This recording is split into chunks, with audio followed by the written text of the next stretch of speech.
Hello and welcome to the Herrington Carmichael Employment Law Update for April 2018. I'm Alistair MacArthur, I'm the head of the employment team with Herrington Carmichael, and as always I've got the 4 key subjects for you this month in the world of employment law. So let's start with the case of Lofi and Hammis. Lofi and Hammis relates to whether cancer is a deemed disability. In this case, the lady involved had a precancerous melanoma. Now this, strictly speaking, would originally have not fitted within the definition of what was a deemed disability under the Equality Act. However, the Employment Appeal Tribunal took a purposefully broad approach and actually found that because there were cancerous cells involved, actually it did satisfy the definition. What does this mean for you as an employer? What it means is if you've got somebody who is in the very early stages of potential cancer treatment, they may not have been properly diagnosed, they may have conditions which are indicative of it, then you will still potentially have a situation where they would be deemed disabled and they would have the rights in relation to disability, such as the failure to make reasonable adjustments, so you have to treat them very carefully. Please do keep a watch on this. It's something which we think is actually about right in relation to the law, so it's something which we expect to be continuing precedent and you should be following it. Next, the case of Gomez and High Level Care Limited.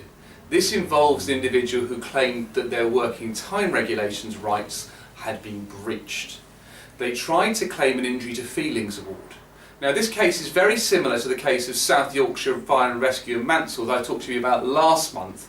The distinction, however, is that the Mansell case related to a detriment where injury to feelings was awarded. In the Gomez case it did not involve detriment, so injury to feelings was not awarded. It was a pure case of breach of the working time regulations. Third matter is the case of Pets at Home and McKenzie.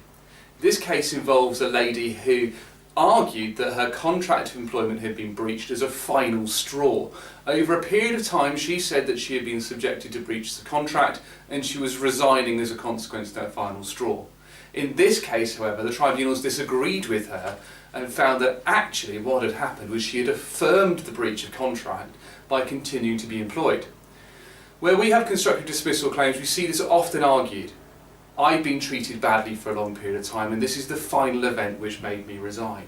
However, from an employer's perspective, what this case really does help us with is the perspective that the employee may be affirming any breach of contract by remaining employed, which means that any final alleged straw may not actually be a breach of contract giving rise to constructive dismissal.